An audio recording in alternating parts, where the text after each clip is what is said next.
Howdy, my name is Aaron. On this channel, I make content on healing from divorce and my life as a creative entrepreneur and father. Now, I've been getting asked a bunch of questions about how I can make aesthetic videos if I don't have an aesthetically pleasing home like a lot of the big content creators. Now, I know that can be discouraging. It can make you feel like your space isn't good enough and you're not ready to start filming content, but I assure you that's far from the truth. But before we get started, I do want to remind you that we're storytellers. If it doesn't serve your story to have an aesthetically pleasing place, then you don't need to. If there's supposed to be a mess, then let there be a mess. Come on, I'm literally talking about this right now. Come here. Good morning, son. You look beautiful. Thank you. You want me to make you pancakes? Yes, please. As I was saying, personally, I wish I'd recorded more of the lows in my story. It would just make the highs that much better.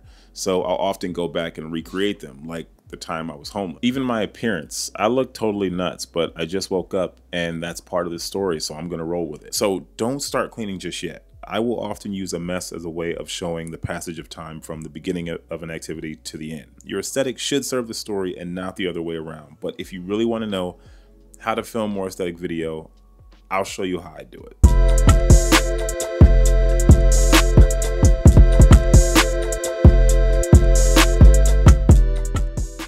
I was gonna clean up, but then I realized if I'm filming a video about how to film when things don't look perfect, that's not fair. So I'd be lying to you if I didn't say I considered my lighting when I started filming. I definitely started very rough, but I knew that lighting is important. So you'll notice that I have several lamps. I don't have like a big softbox or anything. I have 6 lamps throughout this space.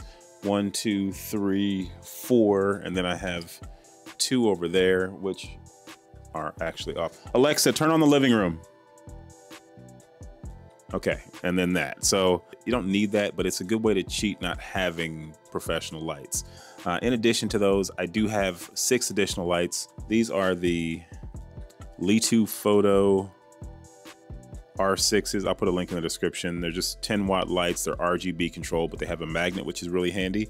And then I have 2 of these, which is the newer SL70, which are also RGB and app control. That I just have sitting on top of the camera. The tube lights are great because they can magnetize to different things throughout the house. I got this one attached to a lamp. I've already showed you the lamp, so you don't have to see those again. So now I can use these smaller lights to really light myself. And then I have one hidden behind this lamp here. Now, this overhead light, I don't even think I had that in my last video. So that light is brand new, so I don't even count that. I don't have any overhead lighting in this space, so that's why I put that up, but honestly, it doesn't really do much. You don't have to have big professional lighting. You just have to have well-placed lighting. This small light is plenty to light me. You see when it's not there, what it looks like. I put it back up here. It makes a big difference. It's only at 15% right now. Lighting is ultimately just about conveying emotion. What is the emotion you're trying to convey? If you're doing beauty stuff, you want it to be very bright. If you want more dramatic, then you're gonna want more shadows. You just need to figure out what you're filming, what you're wanting to convey, and light it appropriately for that.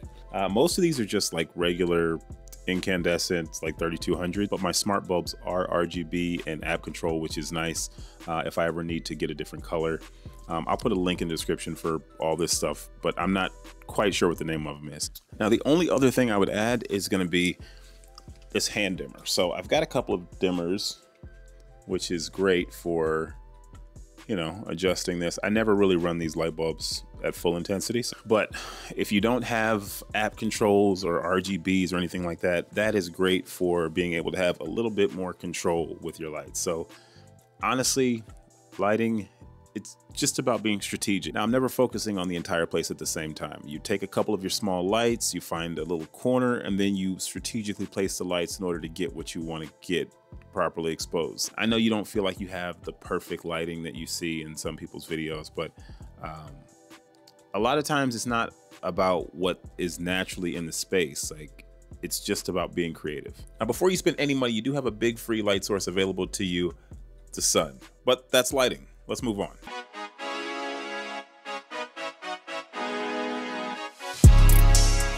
I'm on my prime, I'm feeling like Steph. Okay, so I did not want to start off with gear because I know it can seem very intimidating. So don't focus on what I'm talking about, focus on the why. Your smartphone has between like 1 and 3 cameras, which can get a lot done. But switching to an interchangeable lens camera definitely gave me some features that would help me if I was trying to create more aesthetic video. Quickly, I'm shooting on a Sony ZV-E10, very inexpensive crop sensor camera. The lens I'm using currently is the TT Artisan 10mm 2.0, which is great for capturing all of this. If you're wanting to do more aesthetic videos, it's really nice because it allows you to get really close to something and still focus in. Unfortunately, it's not an autofocus lens, so that's actually why I also have the Yongnuo 16mm 1.8. It does have autofocus, pretty sharp lens, and it's great for vlogging. Then moving on, I have the Viltrox 23mm 1.4, which is great for low light, but mainly I use it for having a tighter shot when I'm vlogging. So honestly, if I just had two lenses, it would just be these two. There are times when I'm using the 16 and I want to get a little bit closer, so I'll swap over to the 23. This lens is really nice because I can get closer to my subject, blow out the background a little bit more. And because it's a 23, I can probably still reach out and touch this lens as opposed to this next lens, which is a little bit too long for that. And that's gonna be my Mikey 55mm 1.4. I use that lens primarily for close-ups, you know, just getting really close up and getting details of things. Again, you don't need all this stuff. These are the only two I needed. The other two were mostly for creativity. So I swapped over to the 16mm so you can see the difference, but also so I can have a little bit tighter shot. Now, when it comes to audio, you're gonna want something a little bit better than the onboard microphone your camera has. Personally, I use the Zoom H4n. It's great. Thing is super old, it's all beat up, like screen's cracked, but to me it still sounds better than even this microphone. This is my Synco G2, which is a wireless microphone. It's very convenient for vlogging. It comes with two receivers, so me and my son can both have one. But personally, I really like it because there's times when I want to get away from the camera and I'm able to do that and not have to worry about syncing audio in post. Or there's times when I'm really far away from the camera and I'm filming a B-roll sequence. So what I'm wanting to do is like get a bunch of different shots while I'm away from the camera, and it's one long take. So it's really nice to be able to talk into the receiver and say, all right, I'm getting this shot of this particular action. I'm getting this shot of that particular action.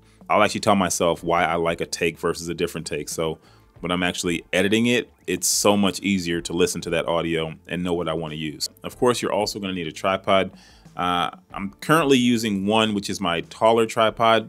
I'm like 6 feet. It's a little bit taller than me, which is great, but unfortunately it doesn't go low enough, and it also doesn't work for like a tabletop situation. And that's why I had to buy this thing. It's really nice when I don't want to take that bigger tripod out, and also for getting low angles. My bigger tripod just does not go lower than like 1.5 feet or something like that, so I can't get super low. And if you're wanting to get more aesthetic video, there's definitely going to be times when you're going to need a lower tripod so you can get closer to stuff, so you can get lower, just give you a little bit more variety. The final thing that I think is going to help you is probably going to be a C-stand. Now, rather than spending more on lighting, I actually chose to buy a C-stand because it gives me a little bit more flexibility.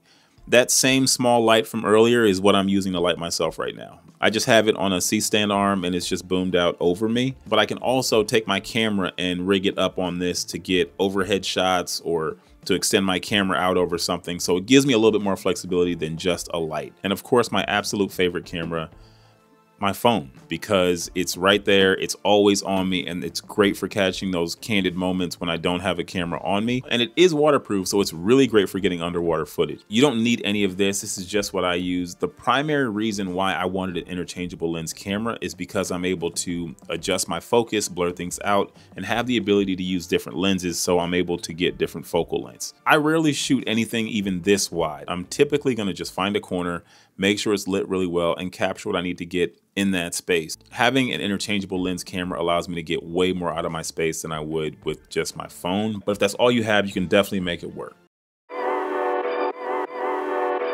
All right, so now that we have lights and camera, let's talk about our camera positioning. You might not realize it, but there's levels to this. And by that, I mean there's levels to your space. Whether you're standing up, sitting down, or sitting on the ground, that's 3 different levels in which you can reside and where you can film yourself. So if you're looking at yourself in a space, it might seem like, oh, I don't really have that much. By simply raising or lowering your cameras or your subject, you're going to get a different vantage point, you're going to get a different emotion, and you're going to be able to tell a different story. You see your home every single day, so I understand why it can get boring. But the more you look at it, and the more you look at it through a camera, the more possibilities you'll start to see. I'm often filming in places I would never sit or stand. They're not the traditional places where you would reside inside of your home. Using shallow depth of field or wider or tighter lenses, you start to see that you have kind of unlimited possibilities as long as you're willing to be creative. My best advice, pick up your phone, start hitting the zoom in and zoom out buttons, and you'll start seeing all the different possibilities that are available to you that are just not always super obvious. Don't just go to the obvious places where you would normally film. Go to corners, doorways, lay on the ground, stand up, stand on top of something. Sometimes we're way too close to see all the possibilities, and we just need to take a step back, and then it becomes way more clear just how many options we actually have. And last but not least, if none of that advice helped, the number one thing you can do is cheat. The reason why you don't see your space for what it can truly be is because you're simply leaving it the way it is, and you might have to move things around. It's not uncommon for me to move a plant or add a pop of color to a shot by intentionally putting something inside of that frame. Don't look at your space through the lens or for what things are right now. Start to imagine what they could be if certain things moved around. Maybe you need to move a mirror on that side of the room. Maybe you need to add a plant, or maybe even there's something you're going to have to remove.